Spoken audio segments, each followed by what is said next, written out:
Voy a comenzar con la presentación. Denme un segundito. Ahí se debería estar viendo.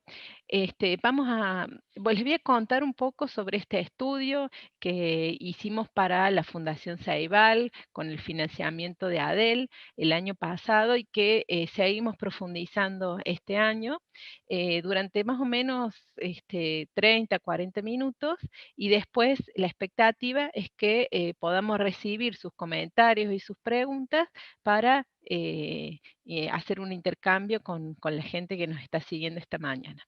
Entonces, la pregunta que nos hacíamos junto con los colegas del Plan Ceibal era cómo se incluyen las ciencias de la computación en el mundo. ¿Qué están haciendo los otros países que tienen el mismo dilema que nosotros de ofrecer estos saberes a todas las chicas y los chicos de las escuelas primarias y secundarias? Porque hemos acordado, sí hay un consenso, de que son saberes necesarios para desarrollar la ciudadanía plena, para entender lo que pasa en el mundo y participar de él, ¿sí? Entonces, el propósito de este estudio era aprender sobre las experiencias de los otros países, sobre todo focalizando en cuáles fueron los instrumentos de las políticas educativas que se decidieron implementar y cuáles fueron los resultados, y entender también cómo cada país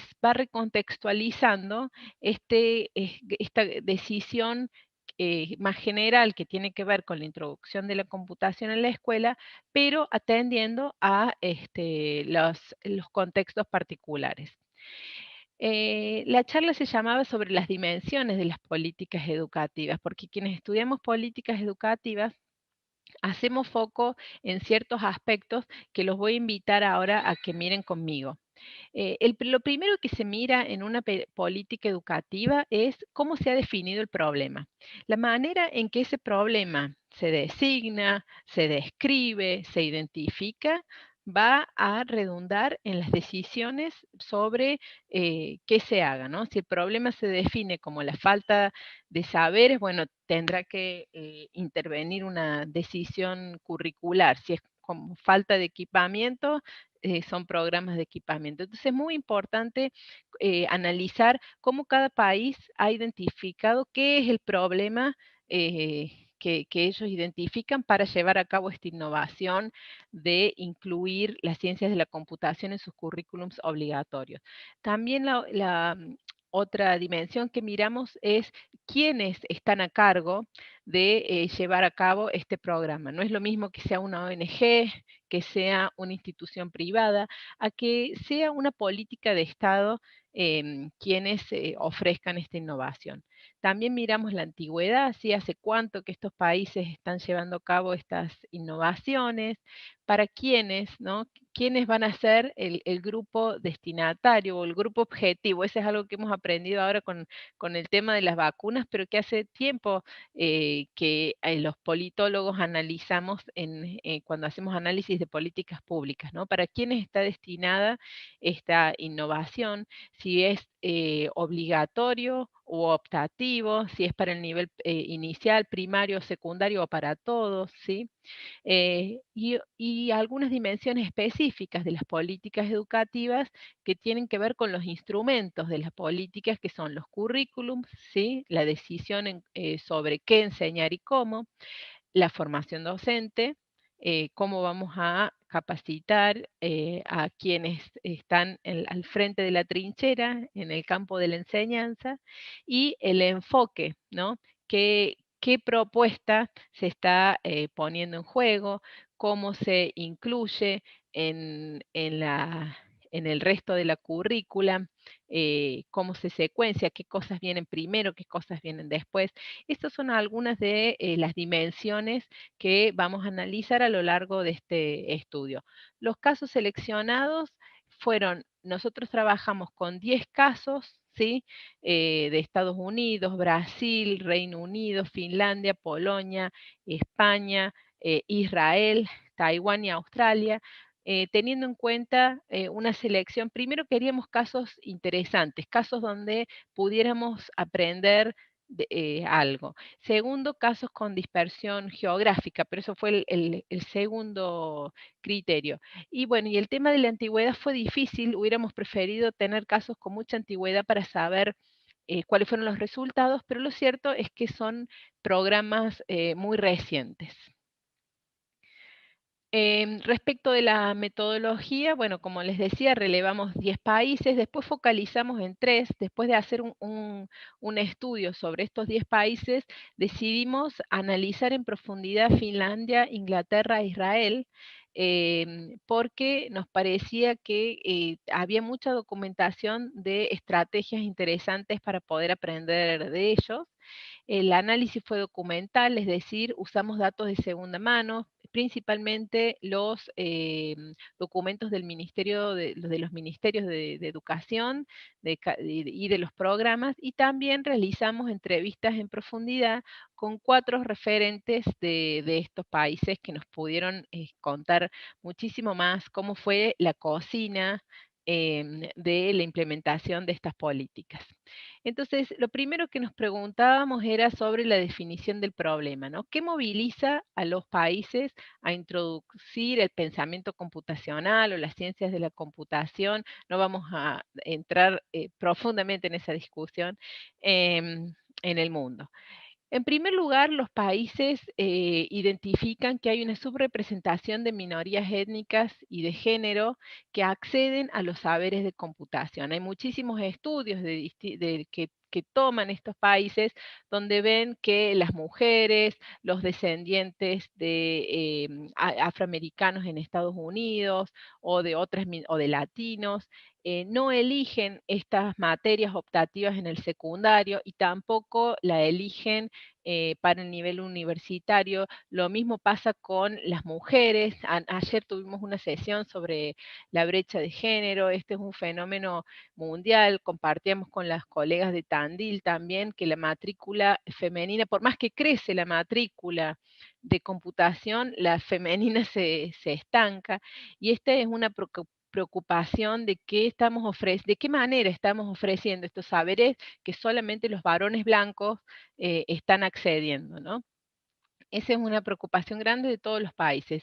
La otra preocupación tiene que ver con las demandas del sistema socioproductivo. Cada vez más la industria necesita ingenieros en software y nuestros países también lo necesitan porque muchas de las soluciones sanitarias, por ejemplo, educativas, de comunicación, ¿no? La cuestión satelital, depende de la tecnología computacional.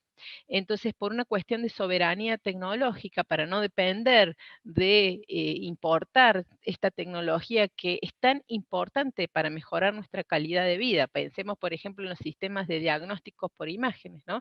¿Por qué tenemos que importar un tomógrafo si podemos elaborarlo nosotros? Es que los países están pensando en, bueno, incrementar la cantidad de personas que se interesen por estos temas. De ahí va de la mano este patrón que hay un bajo interés en la matrícula de carreras del sector TIC y STEM, ¿sí? De carreras que tienen que ver con la información digital. Esto se analiza a la luz de que en los currículums de primaria y de secundaria se prioriza la enseñanza de las TIC, se prioriza el uso de software, generalmente software privativo también, en detrimento de conceptos fundamentales que permitirían entender cómo funciona ese software y permitirían pensar problemas o soluciones a través de la tecnología digital. Eh, entonces, la preocupación es que estamos formando mucha gente que sabe usar iconografía básica, pero que no entiende cómo funciona bueno, con unas implicancias para la subjetividad, ¿no? Por ejemplo, con los algoritmos como explicaba Luciana Benotti ayer, de inteligencia artificial que van orientando las decisiones, lo que leemos, nuestra participación democrática, etcétera. Estas brechas digitales se han agudizado en pandemia, esto lo digo yo, esto no es que lo encontramos en los estudios, sino vino, por supuesto, después, porque este estudio fue hecho en la pandemia, donde, por ejemplo, vemos que hubo muchos problemas en el campo de la seguridad informática, en el campo de la actualización del hardware y el software, donde la gente tiraba una computadora porque no andaba en vez de cambiarle un pedacito. Y bueno, en varias hemos hablado ya en otras oportunidades sobre cómo la pandemia ha relevado un problema que ya existía, pero que ahora se ha intensificado por nuestra dependencia a los sistemas digitales de información. Entonces, por una cuestión de justicia curricular, en términos de que el currículum escolar debe ofrecer saberes que permitan la igualdad, que permita potenciar lo que cada uno tiene para dar y el interés de cada individuo, que permita recuperar la cultura, la diversidad cultural de nuestra población, es que se piensa que tienen que estar introducidos los saberes de computación que están atravesando nuestra vida. Y algunos autores están también ofreciendo desde las pedagogías críticas eh, la luz para decir lo que necesitamos también es un análisis ético de cómo funcionan estos programas, con lo cual necesitamos saber cómo funcionan y necesitamos desarrollar habilidades que les permitan a nuestros chicos y chicas no solo saber cómo funcionan, sino cómo desarmarlos, cómo aprovecharlos, cómo leer lo que otros han producido antes que nosotros para poder construir colectivamente algo nuevo y eso lo han llamado la participación computacional, ¿sí? Respecto de las brechas digitales, quería mostrar rápidamente un estudio que hizo Intal, donde muestra que el 54% no usan la tecnología en su trabajo. Este es un prepandemia en Latinoamérica y que estas habilidades TIC están muy relacionadas al sector social y al género, ¿sí? Hay un test que se toma cada 2 o 3 años, que lo toma una agencia australiana que se llama el International Computer and Information Literacy Study, que toma aproximadamente 15 países para medir los niveles de alfabetización digital, ¿sí? Estos son los resultados del test que se tomó en 2015, después se tomó uno en 2018 donde Argentina no participó, pero en este que participó Argentina, este test mostró, y Argentina estaba generalmente al lado de otros países del mundo, ¿no? Que la mayoría de los chicos y las chicas de 15 años aproximadamente, es la edad que se testea, puede usar una computadora, sí, abrir links, cortar, pegar, desconectarla por seguridad. El 35% puede trabajar solamente, que es poco, ¿no? Puede trabajar colaborativamente con una computadora, puede diferenciar entre publicidad y contenido, por ejemplo, entre algunas otras capacidades, y solamente el 17% puede crear, transformar y compartir información, y el 3% puede entender el funcionamiento, cómo funciona una computadora. Este número, este 3%, para mí es muy relevante porque nosotros hicimos un estudio en la provincia de Córdoba de ver cuántos chicos y chicas recibían saberes de computación en la escuela secundaria como parte de su formación, y solamente si uno tomaba las escuelas de orientación, ¿no? Que tienen el polimodal, o sea, los últimos 3 años con orientación en informática y más las escuelas técnicas con orientación en informática, solamente el 3% de los graduados de todo el nivel secundario habían recibido esas materias, esas orientaciones. Entonces, eso nos da la pauta de que la mayoría de nuestras estudiantes no recibe en la escuela saberes de ciencias de la computación. Bueno, ¿qué nos pasó? ¿Cómo llegamos a este momento? Y esto es un análisis que comparten la mayoría de los países. Hay un estudio, por ejemplo, de Bocconi, que es una italiana, pero que congrega a distintos referentes de la Unión Europea para analizar, se los recomiendo mucho porque es muy, muy clara en cómo Bocconi va desagregando el concepto de alfabetización digital. A mí me ha servido mucho. Y ella dice, bueno, nosotros, el concepto de alfabetización digital cambia, evoluciona a lo largo del tiempo. De esto también habla un referente local, es Susana Muraro, invito a que la lean. Bueno, fue una persona que trabajó toda su vida para introducir la computación en la escuela. Ella ya está jubilada, pero es una persona muy generosa también en su conocimiento.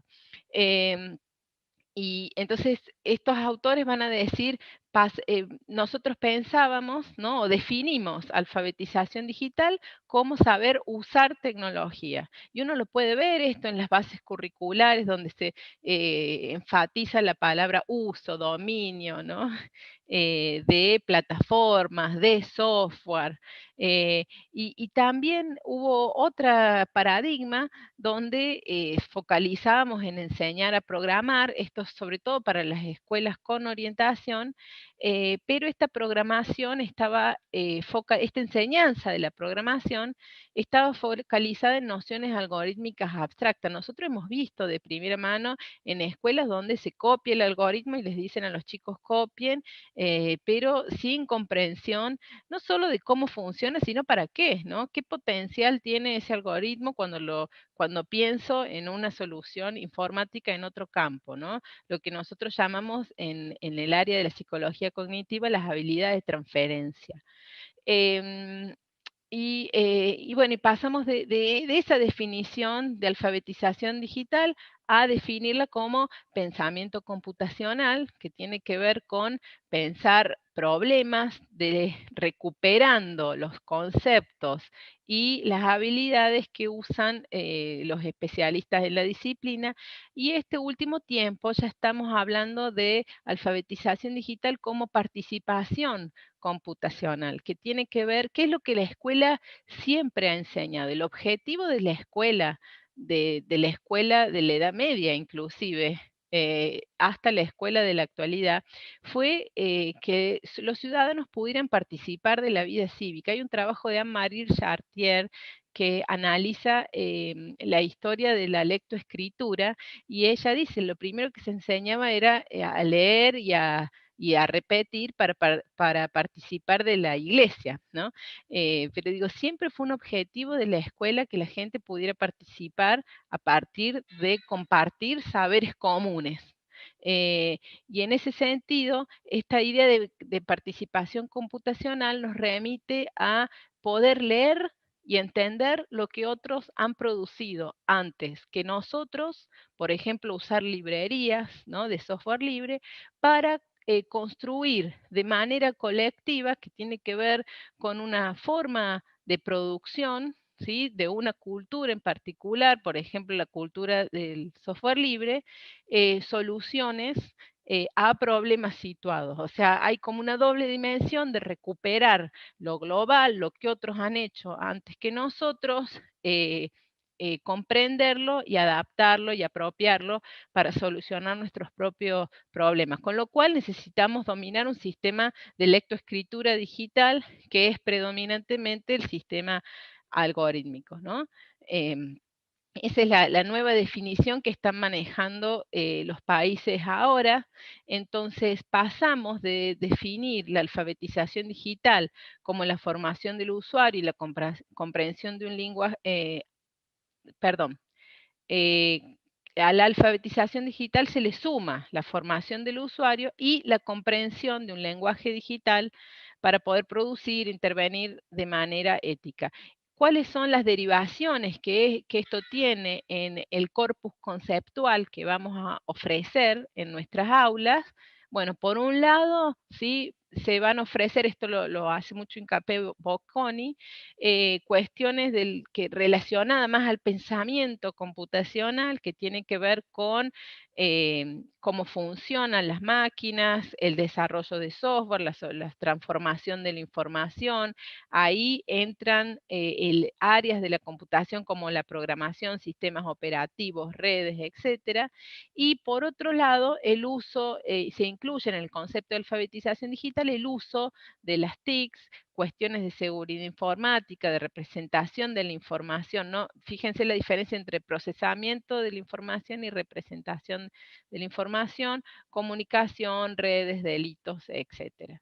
Entonces, el concepto de alfabetización digital en estos países queda reformulado, o sea, ellos hacen una crítica de lo que se venía ofreciendo, del paradigma que habían adoptado las escuelas, y deciden que el nuevo paradigma tiene que ver con la formación. Digo, hay algo que en educación nos preguntamos siempre, es ¿para qué? ¿No? Antes de preguntarnos el qué y el cómo, nos preguntamos para qué introducir estos contenidos en la escuela, y la respuesta que los países han encontrado tiene que ver con la necesidad de participar en la ciudadanía y no solo consumir tecnología. Nosotros somos grandes consumidores de tecnología, pero lo hacemos de una manera poco crítica. Está relacionada con la calidad de vida y la participación democrática. Por ejemplo, Raúl Katz es un investigador que ha podido relacionar cómo los niveles de digitalización de ciertas ciudades tienen una correlación directa con la calidad de vida medida con acceso a la educación, acceso a la salud, al agua potable. Sí, todo eso permiten las tecnologías digitales. Y esto, como decía, tiene derivaciones en los contenidos específicos y contenidos transversales, como decimos nosotros, dentro del currículum. Bueno, ¿cómo se introdujo la computación en las aulas? Las principales características de la política fueron que dependían del Ministerio de Educación de la Nación en los 7 de los 10 países que vimos, con excepción de Estonia, Singapur y Estados Unidos. En Singapur entra de la mano del Ministerio de Comunicaciones, del mismo modo que el Plan Ceibal entra de la mano del Ministerio de Industria en Uruguay, porque no había consenso en el campo pedagógico en ese momento, ¿no? Sobre el para qué introducir estas tecnologías digitales. Entonces el presidente, que en ese momento era Tabaré Vázquez, dijo, bueno, si la educación no lo quiere, va a ser un regalo que le hace el Ministerio de Industria al sistema educativo. Yo me imagino que algo así debe haber pasado en Singapur, no lo encontramos así escrito, pero sí decía que era una iniciativa del Ministerio de Comunicación. En Estados Unidos, el currículum no está reglamentado a nivel central, nacionalmente, ni siquiera provincial, es una potestad de los distritos escolares, o sea, el distrito puede ser lo equivalente a un grupo de ciudades y es una región geográfica designada específicamente para un fin, en este caso para un fin educativo, pero puede estar el distrito del agua, por ejemplo. Entonces, es cada distrito el que decide cuál es finalmente el currículum, y por eso es que no depende de una iniciativa nacional.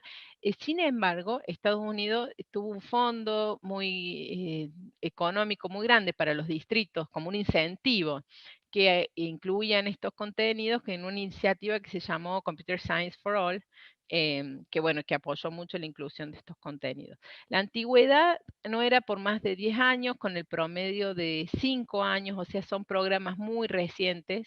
¿Y cuáles eran los principales componentes de estas iniciativas? Bueno, había un currículum que en algunos casos era top-down, o sea, era elaborado por los ministerios de educación y después se esperaba que lo implementaran los docentes, y en otros casos, como en Finlandia, era mucho más horizontal el proceso de elaboración del currículum. Ya vamos a ver caso por caso. Había explícitamente un enfoque de enseñanza, ya vamos a ver cuáles eligieron, y había programas de formación docente. En primer lugar, queríamos analizar cuál fue el lugar que ocupó el currículum en la malla curricular de los sistemas educativos que vimos. Este es un campo en tensión que todavía no hay consensos, como pueden ver acá, ¿sí? En el caso de Australia, Finlandia, Inglaterra, Israel y Polonia, el currículum fue obligatorio y fue como materia específica, o sea, se designó la materia computación. En el caso de Finlandia, se tomaron la materia manualidades, que es un poco equivalente a la materia de tecnología que tenemos nosotros, y se actualizaron los contenidos para incluir saberes específicos dentro de la ciencia de la computación dentro de ese espacio curricular. En el caso de Brasil, España y Finlandia, se ofreció de manera integrado, es decir, con otras materias.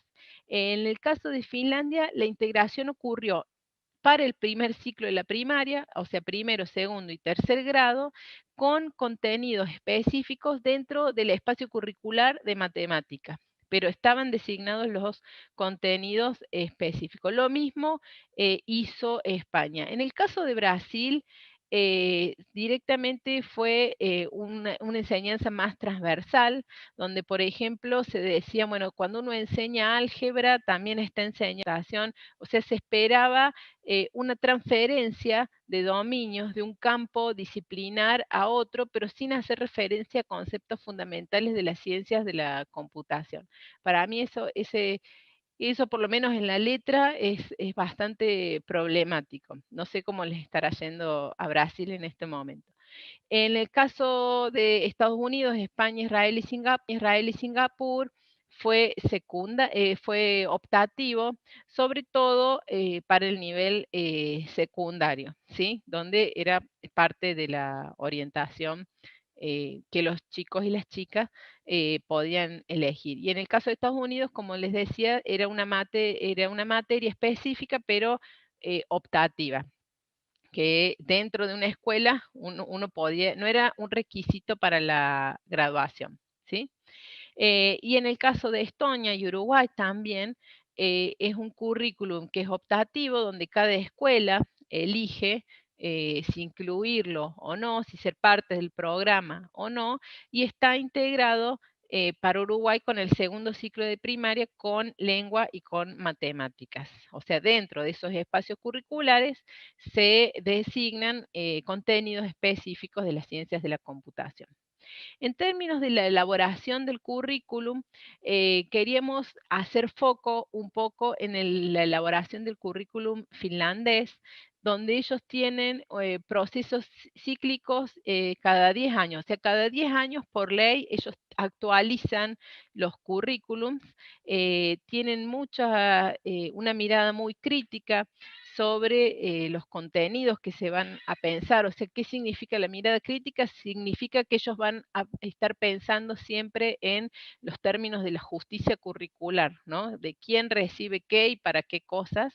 Siempre ellos tienen una cosmovisión sobre la igualdad. Es muy fuerte para ellos esta cuestión de que la escuela debería promover la igualdad. De hecho, son uno de los países económicamente más igualitarios del mundo. Entonces, bueno, tienen amplia participación en la elaboración del currículum. Este cuadrito lo copié de uno de los artículos que leímos para que ustedes vean todas las actores que participaron. Acá dice Actors in the Finnish Curriculum Reform Process. Son los actores que participaron en los debates de la construcción de ese documento nacional, público, participativo y orientador de las prácticas de enseñanzas de computación en esos países. Lo que nosotros vimos es que cuando había alta participación y había un alto consenso social, o sea, los maestros decidían entendían la importancia, la relevancia y lo llevaban a cabo. Entonces, en la entrevista con Finlandia, un referente nos decía, bueno, we trust our teachers, nosotros confiamos en los docentes, por eso les damos el lugar para que participen, nos den sus ideas, y después eso redunda en que las escuelas finalmente adoptan, no es letra muerta el currículum, sino que redunda en un cambio en las prácticas de enseñanza. En cambio, en los países donde, bueno, vamos a ver más adelante, donde era más prescriptivo, donde era más top-down, no había tanta aceptación. También la característica que tenía Israel y Finlandia era que el currículum era prescriptivo con mucho, ¿qué quiero decir con esto? Con mucho detalle. Decía qué contenidos hay que enseñar en cada uno de los grados, con qué profundidad, y sugería algunos enfoques pedagógicos para abordarlo.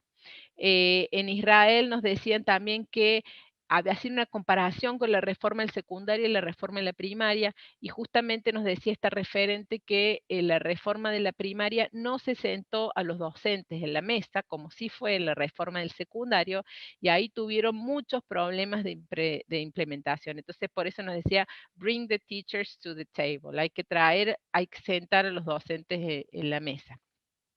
Entonces, los currículums donde había escasa participación, como por ejemplo el currículum de Inglaterra, donde no solo había sido decidido por un grupo de universitarios en convenio con el ministerio, sino que también ofrecía lineamientos muy generales, creo que eran 2 o 3 páginas nada más, sobre las áreas que debería cubrir, en contraste con este currículum más detallado de Finlandia a Israel. Ahí el grado de aceptación y de implementación en las escuelas fue muy bajo. Ellos el año pasado, no, en el 2019, revisaron todo eso porque era un problema, veían que no se estaban ofreciendo en las aulas estos saberes, y bueno, reformularon toda su estrategia de formación docente.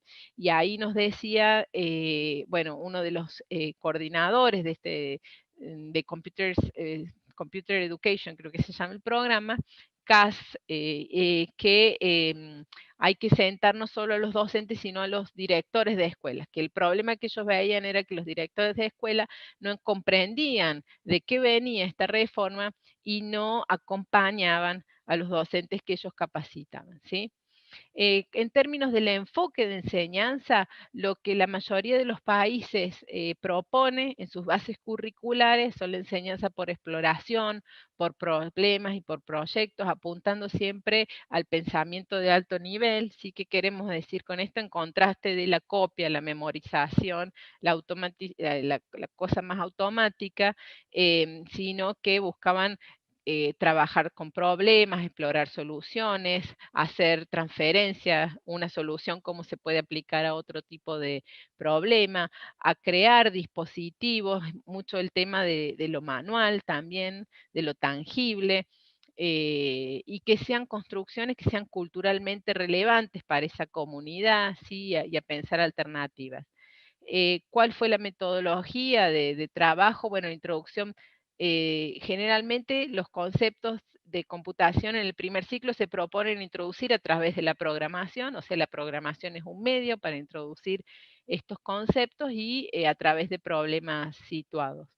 Y la secuenciación de contenidos, como les decía, primero el pensamiento algorítmico y los conceptos fundamentales en la primaria, y después con lenguajes más de la industria en el último ciclo del nivel secundario. Pero el foco fundamentalmente es lo conceptual, ¿no? Entonces, por eso decíamos foco en conceptos, en oposición en una enseñanza centrada en la herramienta. Y en esto son bastante claros, los currículums dicen la herramienta es lo tercero que se piensa, ¿no? Primero el para qué, después el qué y después la herramienta. Sí sugerían algunas como la microbit en Inglaterra, que es bastante fuerte.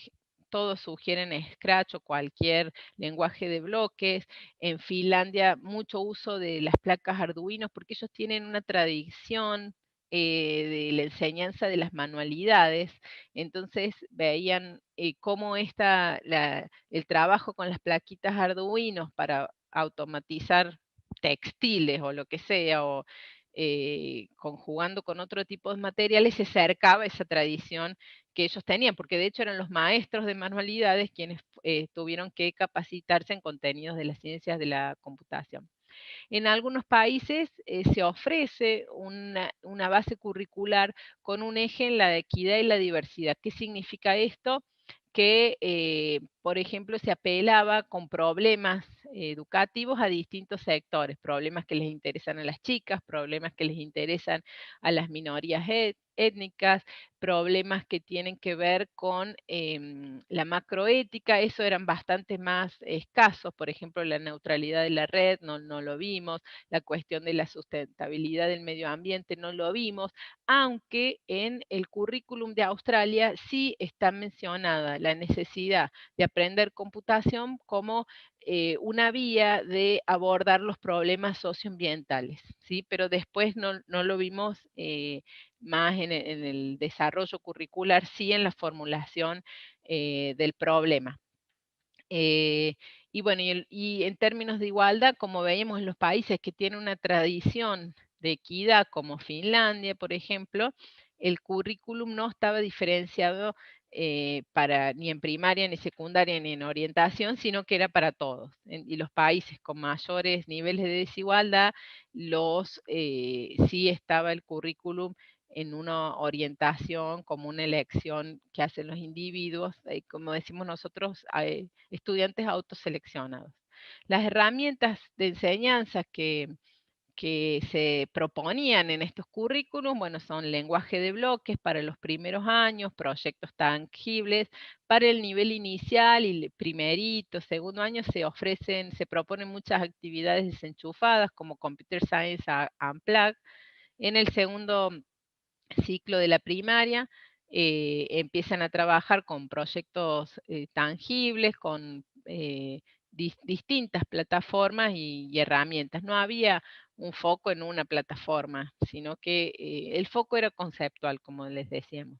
Y ya en el secundario inclusive bueno, se proponen, sobre todo en los últimos años del secundario, como les decía, lenguajes más industriales, inclusive trabajos con drones, con robótica, con artefactos digitales que requieren una multidisciplina, o sea, conocer un poco más de ingeniería, de física, donde integran distintos saberes y no solamente los de la programación.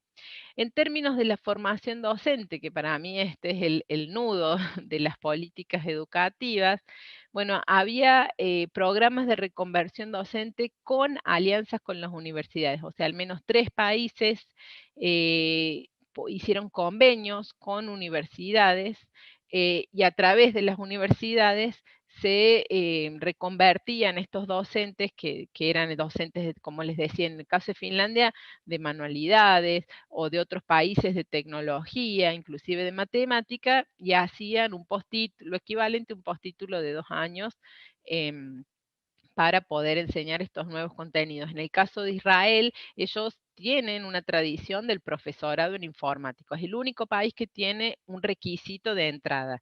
Sin embargo, hablando con las colegas de Israel en la entrevista que les hicimos, se quedan cortas porque ahora están saliendo con la informática para la primaria y para la secundaria y no tienen gente. Entonces están pensando en ampliar el requisito de entrada, que antes era el profesorado de informática, a recuperar gente que tiene el saber disciplinar, por ejemplo, ingenieros de software, etcétera, y que están buscando cambiar un poco el estilo de su vida y reconvertirse a ser docentes. Em, en el caso de, bueno, para la mayoría de los países esta formación fue optativa, es muy paradigmático el caso de Inglaterra, donde cada docente, o Singapur, donde quedaba librado a cada docente que se formara o no, y entonces la implementación fue muy desigual, o sea, bien distinto fue en los países donde hubo un sistema educativo que requirió a los docentes y que los acompañó a que la decisión fuera individual de cada país. En algunos países estaba la dupla pedagógica o el trabajo con pares docentes, donde había no solo una capacitación inicial, sino además un acompañamiento por el lapso aproximado de 2 años de un experto a la docente de grado o al docente, al profesor de informática en estos nuevos saberes. Las formaciones docentes más efectivas combinan la formación pedagógica con la de disciplinar y las reflexiones teóricas con instancias de la práctica docente. El caso más paradigmático o más documentado, por lo menos que leímos, fue el caso de Israel, donde en los primeros años de la formación docente, el docente, el que está siendo formado, es invitado a ir a las escuelas y analizar las prácticas y a poner en práctica lo poco que ha aprendido. Eso vuelve a la universidad y hay un acompañamiento, como nos decía la profesora, que hacemos nosotros los docentes universitarios de acompañar y de tomar eso como objeto de estudio, objeto de reflexión para introducir los conceptos disciplinares y pedagógicos. Ellos siempre lo trabajan de manera muy articulada, la práctica, la disciplina y los conceptos didácticos, cosa que nosotros tenemos bastante fragmentada en nuestro sistema de formación docente. Em, bueno, respecto de la relevancia de la formación docente, en los documentos que leímos se defina el perfil de formación, es decir, qué se esperaba que este docente enseñara y qué se esperaba que este docente aprendiera en su paso por la formación docente. Había múltiples ofertas, o sea, había ofertas de formación y en algunos países se ofrecía todo, es decir, la formación inicial, el profesorado, la reconversión para los docentes de otras áreas que querían dedicarse a enseñar informática y la especialización o la actualización para docentes que querían integrarlo dentro del área que ellos o ellas enseñan. Como decíamos, había convenios con universidades y había estas redes, estas alianzas con la universidad, ofrecían a los países la posibilidad de continuar con el programa más allá del gobierno de turno. Inclusive, en el caso de Inglaterra, se formaron grupos de investigación y de seguimiento del programa que permitían ir haciendo ajustes, ¿no? Como por ejemplo esto que les decía de la formación docente, que se dieron cuenta que era muy débil y en el año 2019 relanzaron un programa de formación docente. Pero esto lo pudieron visualizar, identificar y programar a partir del monitoreo que fueron haciendo las universidades que trabajaban en alianza con ellos. En términos de la evaluación, como les decía, hay poquitos datos porque la mayoría de los programas inició muy recientemente. La evaluación la hacen estos grupos, estas redes o alianzas que trabajan conjuntamente con el área programática de cada innovación. Pero en el caso de Exploring Computer Science, que es un programa que tiene más de 10 años, ¿sí?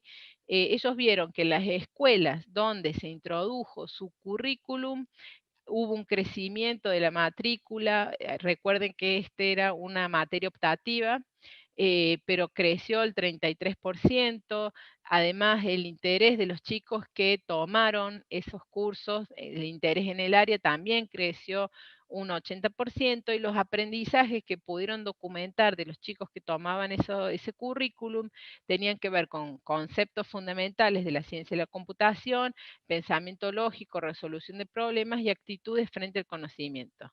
¿Sí? Por ejemplo, un chico decía, estoy al tanto de cómo las cosas afectan mi vida diaria, son creadas y están programadas, soy capaz de entender problemas y adaptarlos para soluciones, soy imaginativo.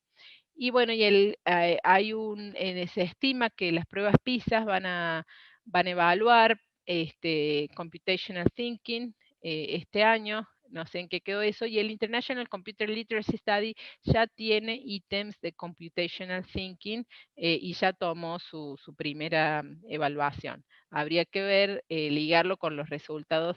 No están en la muestra del International Computer Literacy Study los países que nosotros indagamos y además tienen muy reciente implementación. No creo que esos resultados son más diagnósticos que como resultados del programa. Bueno, ¿qué aprendimos del análisis de estos casos? Que cuando la definición del problema tiene que ver con la alfabetización digital para todos y todas, entonces la inclusión de estos saberes, o sea, el diseño curricular, se espera que se ofrezca justamente como saber común o de manera obligatoria y como requisito para la graduación en todas las escuelas. Otra cosa que vimos que a mayor participación docente en la elaboración del currículum, había mayor adhesión en los programas. Esto parece obvio, ¿no? Pero, pero nunca lo es. A mayor prescripción y detalle de qué es lo que se tienen que enseñar, en qué momento, en qué nivel educativo, en qué grado, y orientación sobre el cómo, en términos generales, también los docentes entendían de qué venía esto, ¿no? Qué era lo que tenían que hacer. En el caso de Finlandia, el currículum era un objeto de aprendizaje para los docentes también, ¿no? Era una instancia formativa participar de esos debates curriculares. La programación es vista en la mayoría de estos países como un medio para introducir conceptos, o sea, no es un fin en sí misma que los chicos aprendan a programar, sino que es la excusa, y esto ya nos decía Denning en el año 89, es la mejor manera que conocemos para enseñar los conceptos fundamentales de la ciencia de la computación, y estamos en búsqueda de otras maneras, ¿no? Como por ejemplo, entrarle por el lado de la seguridad informática, que yo creo que que es muy interesante. Eso lo digo yo, eso no lo leímos ahí. Diferencio entre los resultados del estudio y lo que yo pienso. Em, y bueno, y también se abordan problemas sociales, éticos, de sustentabilidad como trampolín para pensar soluciones tecnológicas. La otra lección que aprendimos fue que los equipos de investigación nacionales fueron claves para poder ir haciendo ajustes a estos programas que no son para siempre, sino que siempre necesitan ser revisados, monitoreados y mejorados para poder conseguir sus objetivos.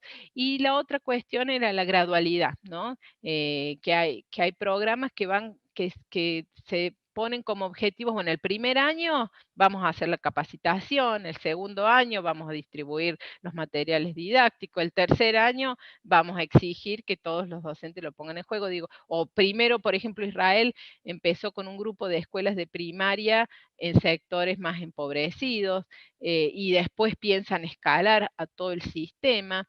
Digo, hay estrategias dentro de la política educativa para pensar, no ir con todo junto de la noche a la mañana, sino pensar en cómo acompañar estos cambios gradualmente para no chocar el tren, básicamente. Bueno, eso es todo lo que tenía para compartir y estoy deseosa de escuchar sus comentarios y preguntas y poder intercambiar.